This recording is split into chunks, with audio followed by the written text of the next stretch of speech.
They laughed at the 78-year-old man in the job interview, but he said something that silenced everyone. Walter Thompson adjusted his tie for the third time before pushing open the glass door of the company. His hands trembled slightly, not from nervousness, but from the weight of the 78 years he carried on his time-worn shoulders. "You must be lost," the receptionist said with a forced smile as he approached the desk. "The visitor waiting area is on the ground floor." "I have an interview scheduled for 2 o'clock, Walter replied, pulling out the crumpled paper he had kept in his jacket pocket for 3 days. The young woman checked the computer, blinked several times, then looked at him with confusion. "Mr. Walter Thompson?" she asked hesitantly. "Yes, that's me." "There's a mistake in the system. It said the candidate was 28, not 78. Walter sighed. He had expected this. When he filled out the online application for the junior programmer position, he had entered his real age, but he knew no one would take an elderly man seriously in the tech world. "Could you take me to the room, please?" he asked firmly. The receptionist hesitated, picked up the phone and whispered something to someone on the other end. After a few awkward minutes, she led him down the hall to a meeting room. 3 people sat around a glass table. When Walter entered, the silence in the air felt heavy, like a storm cloud. The youngest man, who couldn't have been older than 25, glanced at the woman beside him, and both struggled to suppress a smirk. The third, a clean-shaven young man, cleared his throat and stood. "Mr. Thompson," he said, extending his hand, "I'm Brian Johnson, the HR manager. This is Jennifer Williams, our CTO, and Ryan Mitchell, our team lead." "Pleasure to meet you," Walter replied, shaking each of their hands firmly. "Please have a seat," Brian said, gesturing to a chair. "We need to clarify something. There was an error in our system. The position you applied for requires advanced knowledge of modern programming languages, dynamic teamwork, and you think I'm not up to it because of my age?" Walter finished. Ryan let out a quiet chuckle and pretended to shuffle some papers. Jennifer shot him a disapproving look, but still seemed uneasy. "It's not exactly that," Brian tried to explain.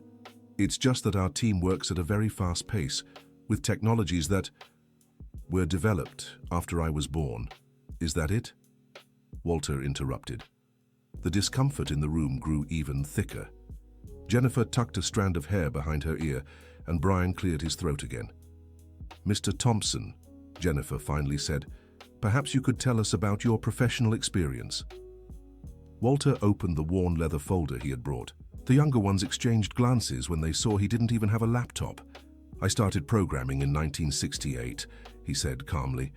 "Back then, we used punch cards to—" Ryan couldn't hold back a quiet laugh. Jennifer elbowed him, but it was too late. Walter stopped speaking and looked directly at him. "You think that's funny?" he asked without showing irritation. "Sorry, sir. It's just punch cards?" "That's ancient history," Ryan said, still smiling. "Ancient history," Walter repeated, shaking his head. "Do you know what an insertion sort algorithm is?" "Of course," Jennifer replied. "It's one of the most basic ones we learn in college." "And do you know who developed the first efficient implementation of that algorithm in the United States?" The 3 exchanged glances. Brian subtly checked his phone, as if searching Google for the answer. "We don't, sir," Jennifer admitted. Walter pulled a yellow document from his folder. It was a copy of a scientific paper published in 1975 in a computing journal. "That was me," he said simply. The silence in the room shifted in quality. It was no longer awkward, but surprised. Jennifer picked up the document and read the title, Optimization of Sorting Algorithms for Large-Scale Systems. Author, Walter Thompson. Dear listener, if you're enjoying the story, don't forget to like and especially subscribe to the channel. It really helps those of us just starting out.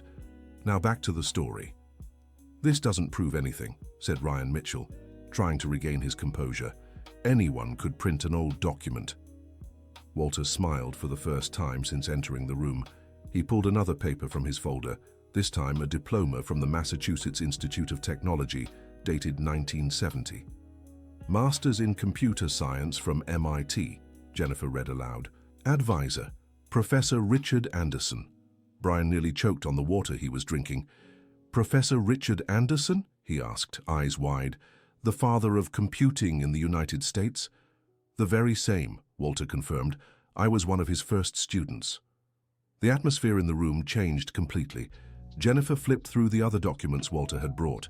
Course certificates, letters of recommendation, even an old photo of him standing next to refrigerator-sized computers. Why do you want to work as a junior programmer?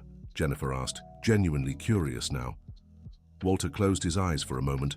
The question he knew was coming but still hurt to answer. My wife, Margaret, passed away 8 months ago, he said, his voice thick. We were married for 52 years. After she was gone, I realized I don't know how to live alone anymore. The mood in the room grew heavy. Jennifer looked down, and Brian stopped shuffling papers. I retired in 2003, Walter continued. I thought I'd enjoy life with her, travel, take care of the grandkids, but now I wake up every day without knowing what to do.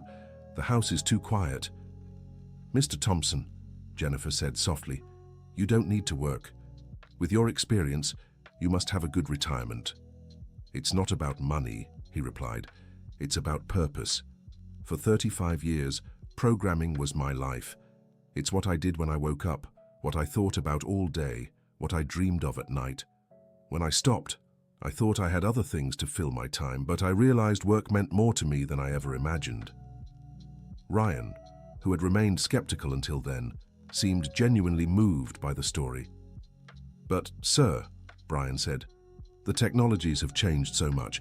Languages like Python, JavaScript, frameworks like React, Angular. It's very different from what you know. Walter broke into a smile that lit up his whole face. Do you really think I've spent the last 20 years doing nothing? He asked, pulling out a small, old but functional notebook from his bag. He turned it on and showed the screen. A program was running that the 3 young people recognized immediately. This is a hospital management system, Jennifer said, leaning in for a closer look. I developed it for General Hospital, where my wife was being treated, Walter explained. The doctors complained the old system was slow and always crashing. I spent 6 months studying Python and Django and built this. Brian took the notebook and began navigating through the screens. The code was clean, well-structured, with clear comments. How many hours a day do you spend programming? Ryan asked, genuine respect in his voice now. About 8 hours, Walter replied. Sometimes more. I don't have much else to do, really. Jennifer was impressed by the quality of the code. It was modern, followed best practices and solved real problems. You developed this all by yourself? She asked. Alone, confirmed Walter. YouTube is an incredible university. I've learned more in the last 2 years watching online classes than in some semesters of college. But why do you want to work as a junior? Insisted Brian. With this experience, you could be a senior consultant. Because I don't want management responsibilities, explained Walter. I want to code.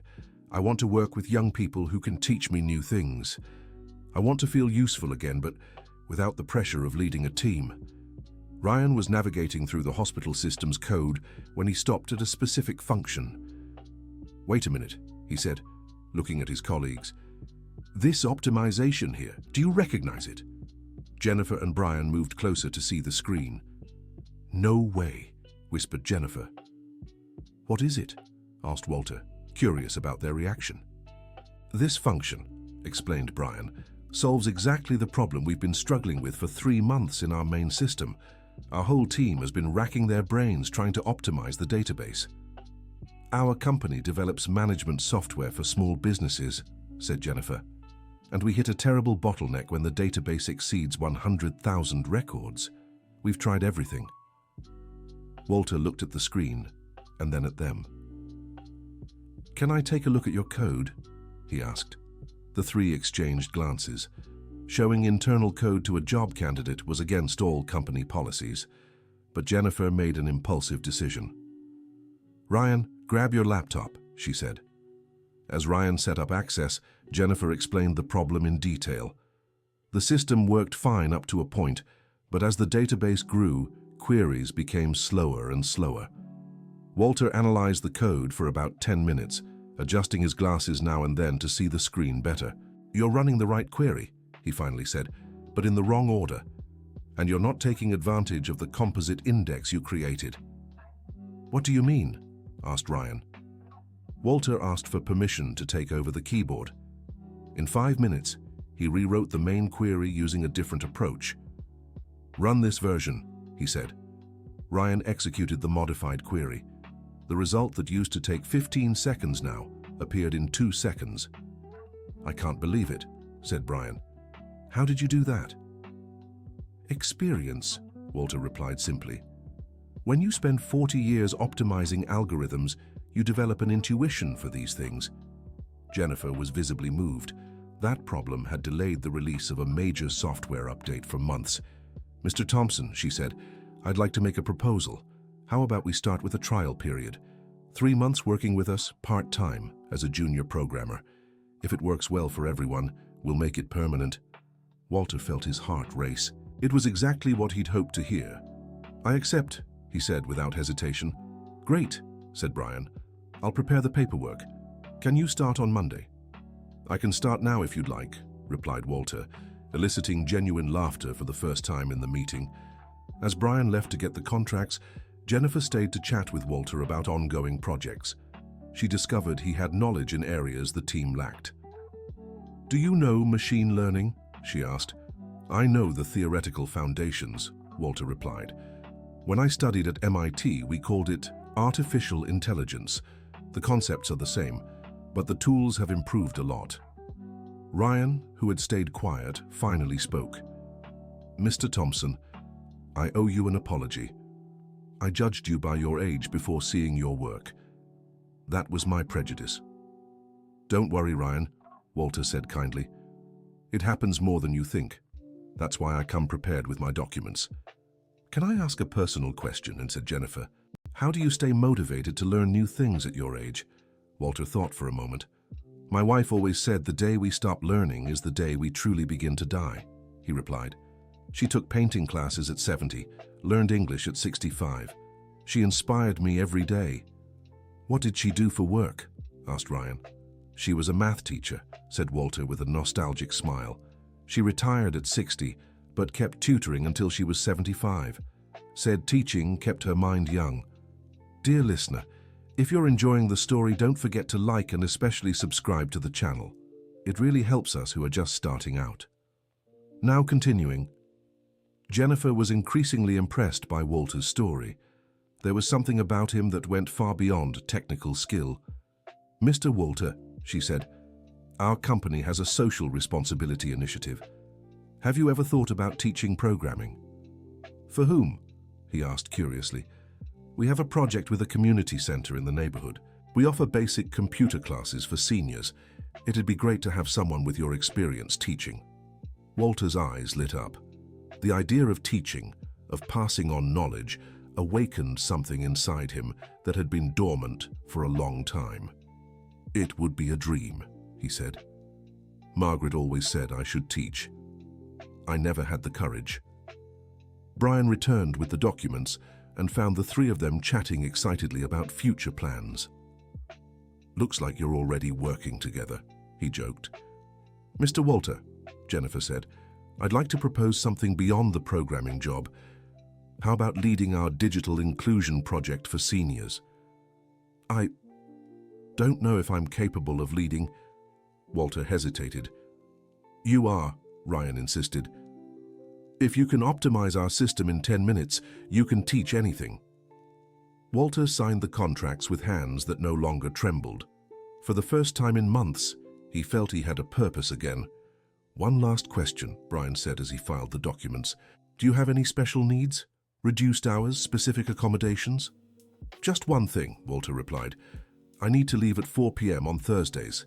I visit Margaret's grave every week. A respectful silence followed, broken by Jennifer. Of course, Mr. Walter, and if you ever need more time, just let us know. When Walter left the company that afternoon, he carried not just an employment contract, but a new chance to be useful. At the reception desk, the young woman who had greeted him looked surprised when she heard he'd been hired. You're going to work here? She asked, skeptical. I am, Walter replied with a smile. And maybe I can teach you a thing or two about programming if you're interested." The receptionist, who was studying computer science at night, perked up. "Really? I've been struggling with algorithms." "We'll talk Monday," Walter said, waving as he left. On the bus ride home, Walter gazed out the window and felt something he hadn't in a long time: excitement for the next day. When he got to his empty apartment, he went straight to his computer and started researching the latest technologies the company used. He paused for dinner at 7, made a simple sandwich and kept studying. By 11, when he'd usually be in bed watching TV, he was still coding. "Margaret," he said aloud to the empty apartment, "I think I've found my way back." On Monday, Walter arrived at the company an hour early. The receptionist, whose name he learned was Ashley, was already waiting with a list of programming questions. "Mr. Walter," she said, "I brought my algorithms notebook. I don't understand recursion at all."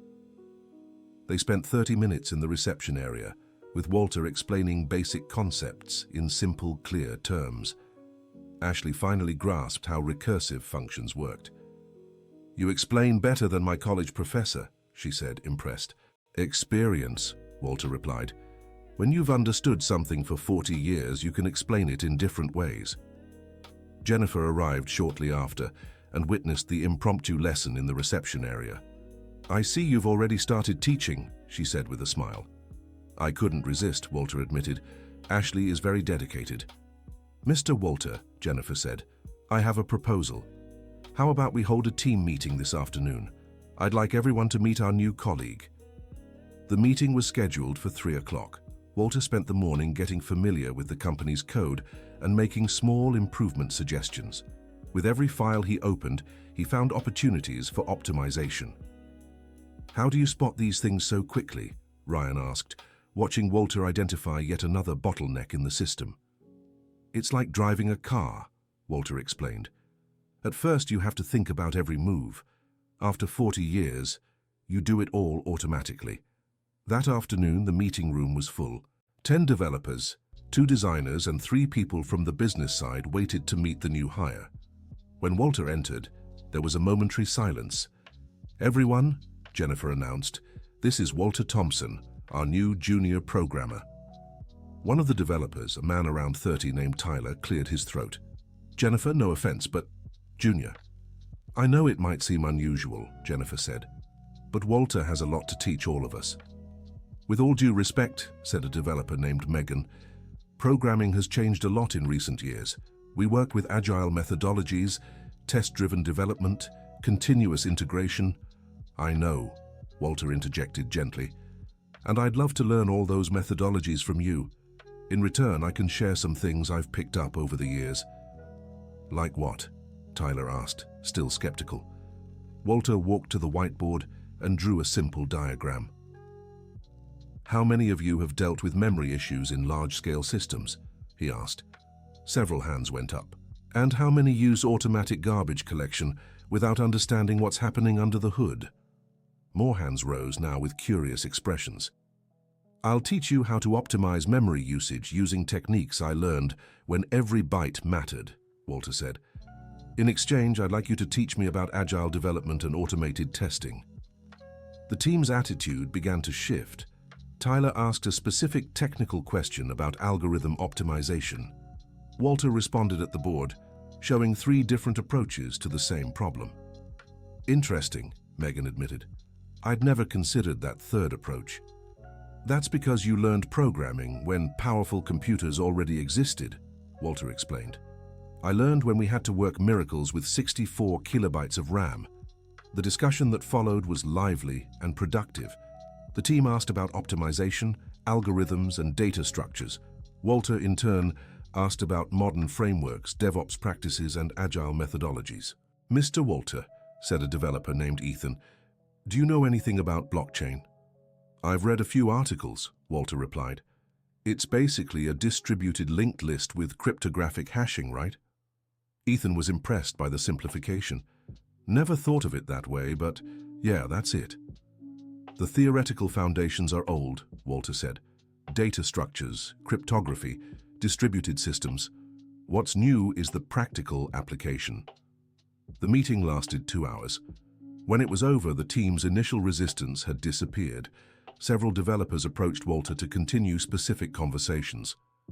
"Mr. Thompson," said Tyler, "would you be interested in giving a lecture on algorithm optimization? We could invite developers from other companies too." I've never given lectures," Walter hesitated. "There's always a first time," encouraged Jennifer. "And with your experience, it would be incredibly valuable." That night, Walter returned home with his mind buzzing with ideas. He began preparing a presentation on algorithm optimization. He worked late, organizing 40 years of knowledge into clear, concise slides. On Thursday, he left at 4 o'clock, as agreed to visit the cemetery. He arrived at Margaret's grave carrying a small plant. "Hi, love," he said, kneeling to replace the wilted flowers. "I got a job. You won't believe it, but I'm teaching programming to young people again." He stayed there for an hour, telling her about his new colleagues, the interesting projects, and the feeling of being useful again. "You know what's most amazing?" he said to the headstone.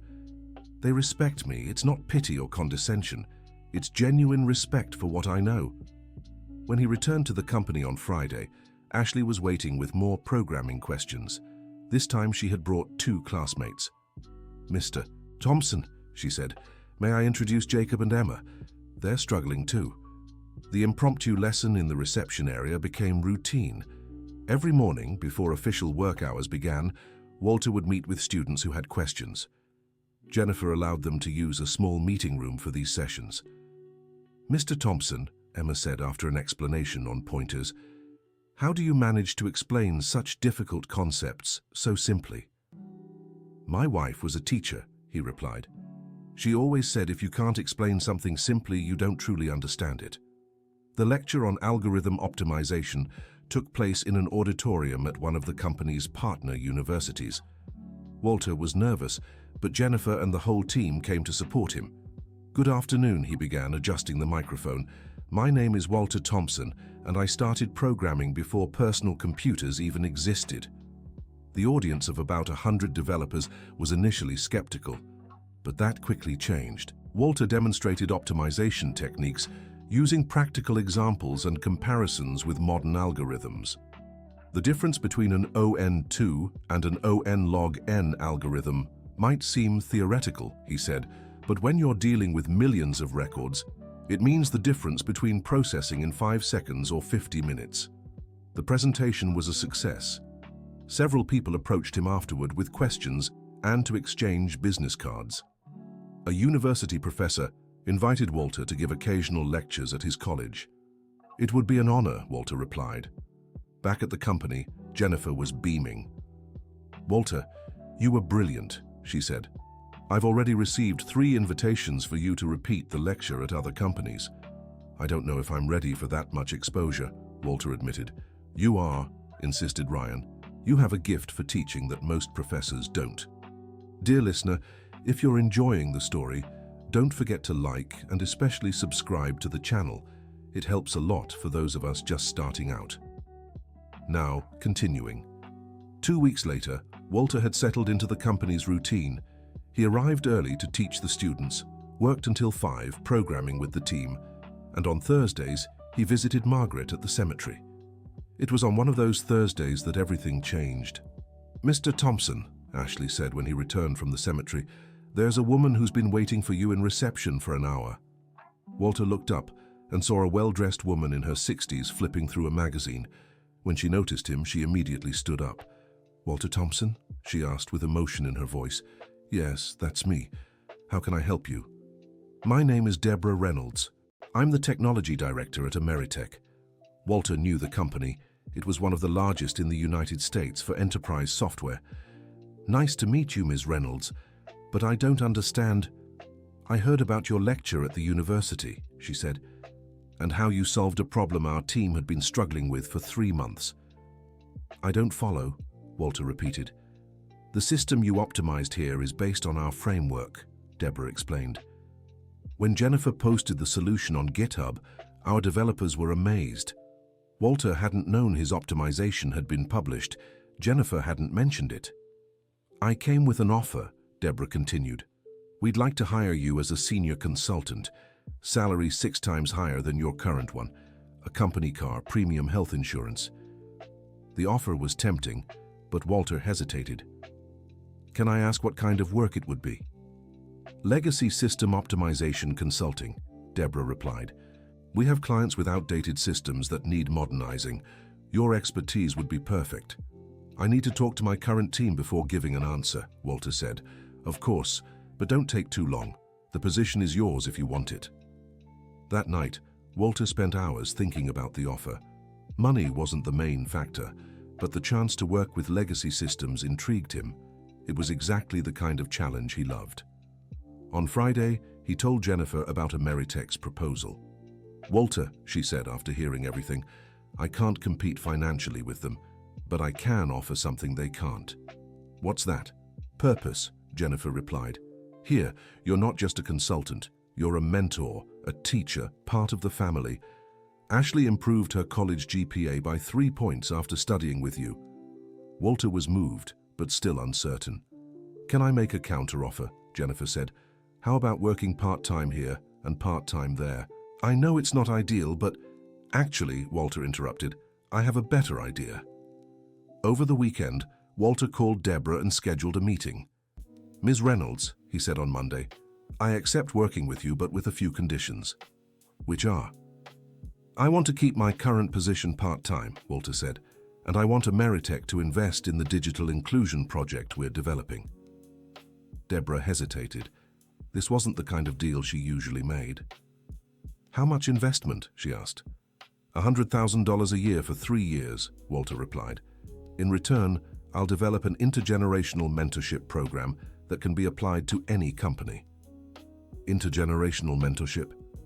Experienced professionals teaching modern tech to young people and young people teaching new tools to the experienced, Walter explained. It's a way to bring the best of both worlds together. Deborah was intrigued.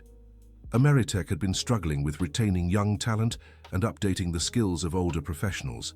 I'll present your proposal to the board, she said. A week later, Deborah called with the answer, Ameritech agreed to all terms. Walter began working at both places, 3 days at Ameritech optimizing legacy systems, 2 days at Jennifer's company developing the mentorship program. The digital inclusion project grew quickly. What started as basic computer classes became a full programming curriculum for seniors. Walter developed his own methodology, blending fundamental concepts with practical applications. The difference in your method, said Ashley, who was now assisting as a mentor, is that you connect programming with life experiences. It makes sense for those who have lived a lot. The first graduating class of the program had 15 people between 55 and 75 years old. On graduation day, held in the university auditorium, Walter couldn't hold back his emotions. When I started this project, he said into the microphone, I thought I was teaching programming, but I discovered I was learning about life. Among the graduates was Mrs. Ruth, 68, who developed an app to help seniors remember to take their medication, and Mr. Robert, 71, who created a system to manage the neighborhood community garden. Walter, Mrs. Ruth said during the ceremony, you showed us that age is just a number. What matters is the willingness to learn. 6 months after the program began, the results were impressive. 5 graduates secured jobs in the tech field, 10 started small businesses using applications they had developed, and all reported improved self-esteem and a greater sense of purpose. The success of the program, Walter explained in an interview with a tech magazine, isn't just about teaching programming. It's about restoring a sense of purpose to people society considers disposable. The methodology Walter developed began to be replicated in other cities. Universities and companies sought consulting to implement similar programs. Mr. Walter, Jennifer said during an evaluation meeting, what started as hiring a junior programmer became a social movement. It wasn't planned, Walter admitted. I just wanted to feel useful again. The rest happened naturally. Jennifer's company grew 40% in the last semester, partly due to optimizations implemented by Walter, but mostly because of the new culture of intergenerational collaboration he helped create. The difference, Ryan explained to a group of visitors from another company, is that we now have mixed teams, experience and innovation working together instead of competing. Tyler, who had initially been skeptical about hiring Walter, now coordinated a cross-mentorship project where senior developers taught fundamentals to juniors and juniors taught emerging technologies to seniors. "I've learned more in the last 6 months than in the previous 2 years," Tyler admitted. "Walter taught me that experience isn't just about time on the job, it's about depth of knowledge." Ameritech also reaped the benefits of its agreement with Walter.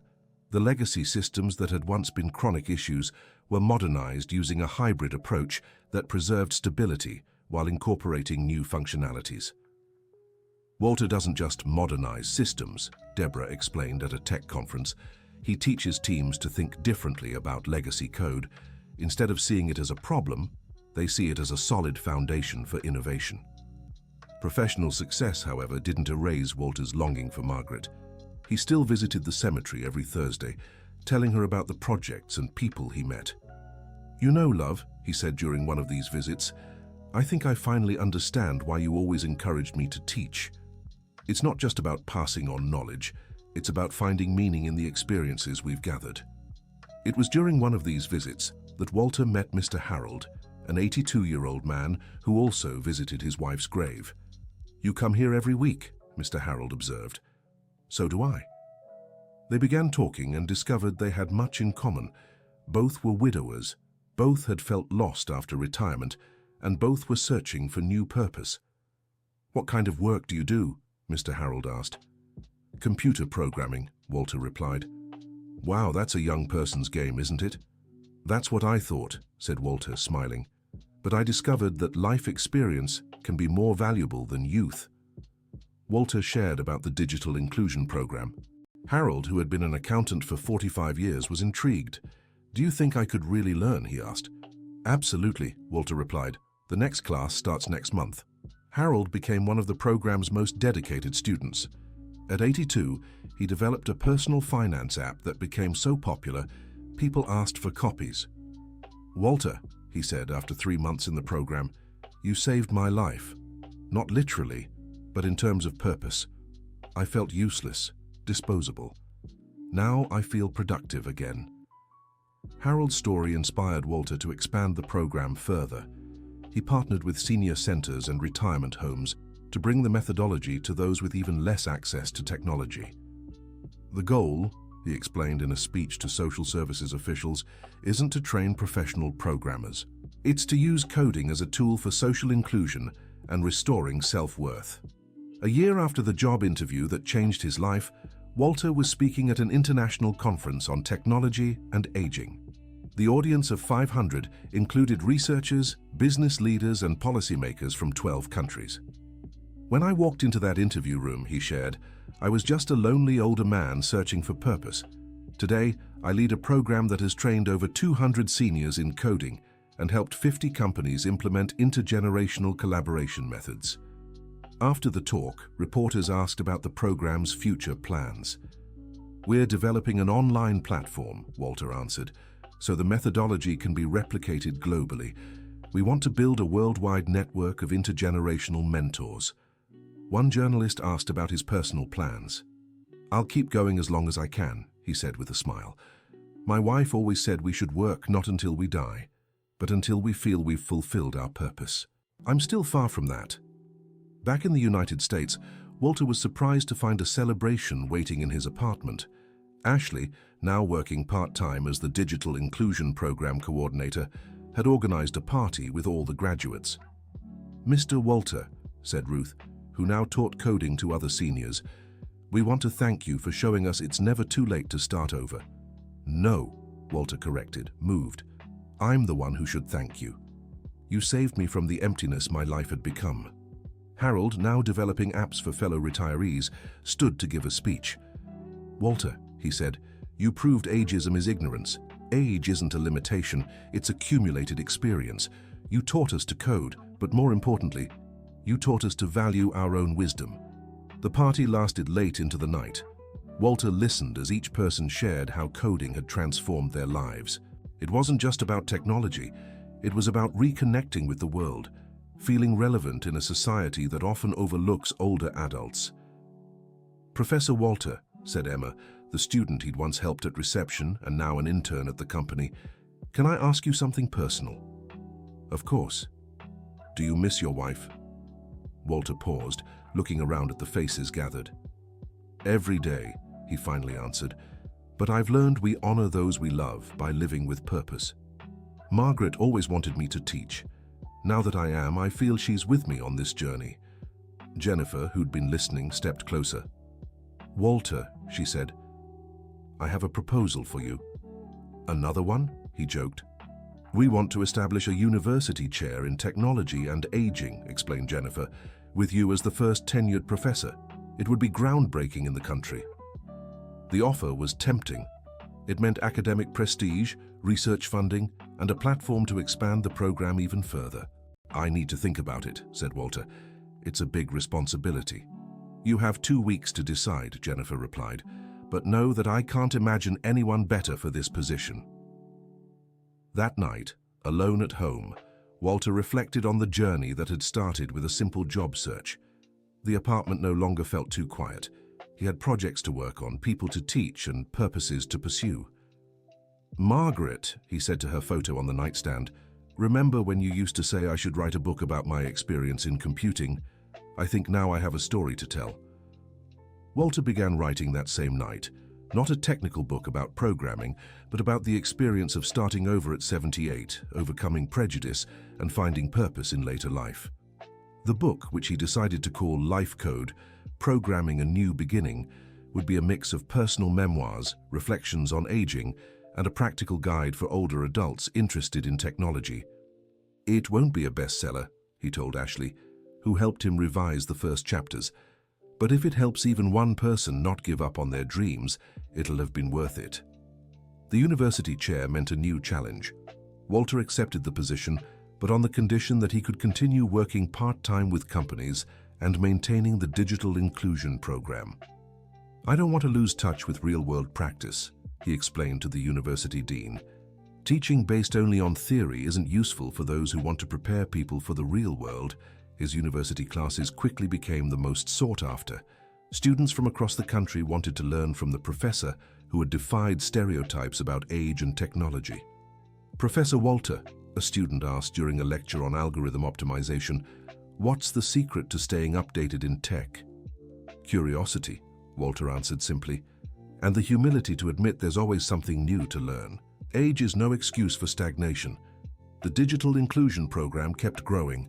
Partnerships with local governments allowed the methodology to be implemented in 50 US cities. International organizations began studying the model for replication in other countries. "The social impact," Deborah from Ameritech said in an interview, "has surpassed all our expectations. We're not just developing software, we're transforming lives." 2 years after the famous job interview, Walter was invited to speak at TED. The topic was Reinventing the Future, when experience meets innovation. "When I walked into that interview room," he told an international audience of 2,000, 3 young people laughed at my age. Today, those same young people are my partners in projects that have already changed thousands of lives." "Ageism," he continued, "doesn't just harm older adults. It harms society by wasting decades of accumulated experience. Innovation happens when different generations work together, not when they compete." The talk surpassed 5 million views in a week. Walter received invitations to speak at Stanford, Caltech, and Harvard. "I never imagined," he told Ryan during a project meeting, "that a job interview could change not just my life, but so many others too." "Mr. Walter," replied Ryan Mitchell, who now coordinated intergenerational mentorship projects at several companies, "you didn't just land a job. You started a movement." The book, Life Code, was published and became a bestseller, not just among seniors, but also among young professionals eager to learn from someone who'd faced decades of career challenges. "The book," Walter explained in a TV interview, "isn't about programming. It's about resilience, finding purpose, and the importance of never stopping to learn." At 80, Walter led 3 initiatives simultaneously: a university chair, a digital inclusion program, and an international consultancy on intergenerational methodologies. His schedule was always full, but he never missed his weekly visit to Margaret's grave. "Darling," he said during one of those visits, "you won't believe it. I'm receiving an honorary doctorate from MIT, the same university where I earned my master's 50 years ago. The honorary doctorate ceremony was deeply moving. The MIT president highlighted Walter's contributions to breaking age barriers in academia and the tech industry. Walter Thompson," the president said, "represents a new way of aging, active, productive, and innovative. He's proven that age can be a competitive advantage when paired with a willingness to learn." During his acceptance speech, Walter surprised the audience with an announcement. "With this doctorate," he declared, "I'm officially launching the Margaret Thompson Foundation for Digital Inclusion in Seniors. It will be funded by my book royalties and consulting fees. The foundation's mission would be to implement digital inclusion programs for seniors in developing countries, offering scholarships and instructor training. My wife always dreamed of making a difference in education," Walter explained. "This is my way of continuing her legacy while building my own." Ashley, who now directed the digital inclusion program and was preparing to lead the new foundation, was moved. "Professor Walter," she said after the ceremony, "when I first met you at the reception desk, you were just a man with questions about algorithms. Now you're a global inspiration. And you were just a receptionist with questions about recursion," Walter replied with a smile. "See how people can surprise you when given opportunities?" Ashley's journey exemplified the ripple effect of Walter's work. With the knowledge she'd gained, she not only improved her college grades, but also developed leadership skills that qualified her to oversee large-scale social projects. Walter's third work anniversary was celebrated with a company party, bringing together all the direct and indirect beneficiaries of his programs. Over 300 people attended: graduates, entrepreneurs who'd adopted intergenerational methods, university students, and colleagues. "3 years ago," Jennifer said in her speech, "we hired a junior programmer. We gained a mentor, a teacher, a visionary, and a friend. Walter transformed our company, our industry, and our society. The most remarkable thing," added Brian, now leading a department specializing in age diversity, "is that he did it all while keeping the humility and eagerness to learn he showed on day one." Tyler, who'd become a leading advocate for intergenerational inclusion in tech, spoke about the personal transformation Walter had sparked in him. "I was the typical arrogant young guy," he admitted. "I thought age meant obsolescence. Walter taught me that experience is a kind of intelligence you can't learn in online courses." Mr. Harold, now 85 years old and still actively programming, represented the senior students. "Walter," he said with a choked voice, "you gave us back our dignity. In a society that sees us as dead weight, you showed us we still have so much to contribute." Mrs. Ruth, who now coordinated digital inclusion programs in her hometown, added, "We didn't just learn programming. We learned that age is a social construct. The body may grow old, but the mind can stay young forever." During the celebration, Walter received a special surprise. Ryan Mitchell had invited Deborah from Ameritech and representatives from other companies that had implemented the intergenerational mentorship programs. "Walter," Deborah said, "the numbers speak for themselves. Companies that adopted your methods saw 35% less employee turnover and 50% more product innovation. You created a sustainable business model based on inclusion." A representative from an American multinational at the event announced that his company wanted to implement Walter's model in its global branches. "We're talking about 500,000 employees in 80 countries," he said. "The potential impact is enormous." Walter was moved by the prospect, but also concerned. "What matters," he said, "isn't the scale of implementation, but the quality. Each program must be adapted to the local culture and the specific needs of each community." The international expansion of Walter's programs required a more robust structure. The Margaret Thompson Foundation established partnerships with universities and NGOs in 15 countries to train local instructors. "We don't want to export an American model," explained Ashley, who now traveled the world overseeing implementations. We want to inspire local adaptations that respect each region's culture and needs. At 81, Walter remained active but began delegating more responsibilities. He kept his university professorship, wrote academic articles, and supervised the Foundation's projects, but reduced his international travel. "It's time to train successors," he said at a Foundation board meeting. "The movement must survive and grow beyond me." The succession process was carefully planned. Ashley took over as executive director of the Foundation, Ryan Mitchell coordinated corporate partnerships, and Tyler led international expansion. Walter remained as board chairman and strategic mentor. "What makes me proudest," he said in an interview for a documentary about his journey, "isn't the awards or recognition I've received. It's seeing people I helped now helping others. It's the ripple effect." The documentary. The Life Programmer, the story of Walter Thompson, was released worldwide and won awards at several festivals. It showed not just Walter's professional journey, but the human impact of his programs. Walter Thompson, the closing narration said, proved that reinvention has no age limit. That experience is an asset, not a liability, and that collaboration between generations can solve problems no single generation can tackle alone.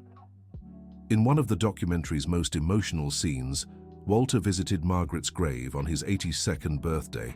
"My love," he said to the camera, "when you left, I thought my life was over. But I discovered it was just the end of a chapter. The book of our story lives on through all the lives we've touched." The success of the digital inclusion and intergenerational mentorship programs inspired public policies in several countries. The model Walter developed was incorporated into government programs for active aging and social inclusion. "The impact," said a UN representative at a conference on aging, "transcends technology." Walter Thompson showed that inclusive societies are more innovative, more resilient, and more humane. Walter received invitations to advise governments on policies for seniors, but he chose to keep his focus on education and training new leaders. "Politics changes with elections," he said. "Education transforms generations. I'd rather invest my time in something that will have a lasting impact." At 83, Walter was preparing for his final retirement from his university professorship when he received one last professional surprise. Forbes magazine included him in their list of the 100 most influential people of the year in the Pioneers category. Walter Thompson, the profile read, redefined what it means to age in the 21st century. He turned prejudice into opportunity and proved that innovation has no age limit. The awards ceremony in Washington, D.C. brought together world leaders, artists, and scientists. Walter was the only representative in the Pioneers category over 60. "It's ironic," he joked in his acceptance speech, "to be on a list of pioneers at 83. But maybe that's exactly what the world needs. Pioneers with enough experience not to repeat the mistakes of the past." Back in the United States, Walter found a special letter waiting for him. It was from a 25-year-old programmer who had implemented an intergenerational mentorship program at his startup. "Professor Thompson," the young man wrote, "my grandmother is 78, the same age you were when you went to that job interview. Inspired by your story, I taught her how to code. Now at 80, she develops tablet apps that help people with Alzheimer's keep their memories active. Thank you for showing us that age is just a number." Walter kept the letter alongside hundreds of others he received monthly, each representing a transformed life, a prejudice overcome, a new possibility explored. "You know what I've learned all these years?" he told Ashley during one of his last meetings as a professor. "Changing the world doesn't require grand gestures. It takes persistence in doing the right thing, one person at a time." Walter's retirement party from the university was a memorable event. The auditorium was too small to hold everyone who wanted to honor him: students, fellow professors, business leaders, government representatives, and hundreds who had participated in his programs. "Professor Thompson," the dean said in his speech, "you didn't just hold a professorship. You created a new discipline, the art of turning experience into innovation and wisdom into action." During his farewell speech, Walter surprised the audience with one more announcement. At 83, he said, I'm officially retiring from the university, but I'm not retiring from life. At 84, I'll start a new project, a free technical school dedicated to training senior programmers. The crowd gave him a standing ovation. The school would be the next natural step in the evolution of Walter's programs, a place solely focused on technical training for people over 50 interested in tech careers. It won't be easy, he admitted, but nothing worth doing ever is. And at 83, I still have the energy for one more challenge. The Margaret Thompson Technical School opened a year later in a modern building donated by business leaders who had benefited from Walter's programs. With capacity for 200 students at a time, it offered courses in programming, systems analysis, and tech management specifically tailored for mature learners. Our difference, Walter explained at the opening, isn't just the age of our students, but our methodology. Here, life experience is part of the curriculum. We teach technology, but we value wisdom. The school's first semester had a waiting list. People from all over the country signed up for the in-person courses, and thousands more followed the free online classes. Professor Walter, said a 67-year-old student during the first lesson, is it ever too late to start over? Never, Walter replied with a smile. I'm living proof of that. At 78, I was rejected in a job interview because of my age. At 84, I'm opening a school. Life always offers a second chance to those brave enough to take it. End of story. Now tell me what you thought of this inspiring story and how it touched your heart. Do you know someone who, like Walter, was underestimated because of their age but proved their worth? Leave a comment sharing your experience or thoughts. If this story inspired you, don't forget to like and subscribe to the channel so you won't miss other uplifting stories of people who turned challenges into opportunities. Your opinion means a lot to us,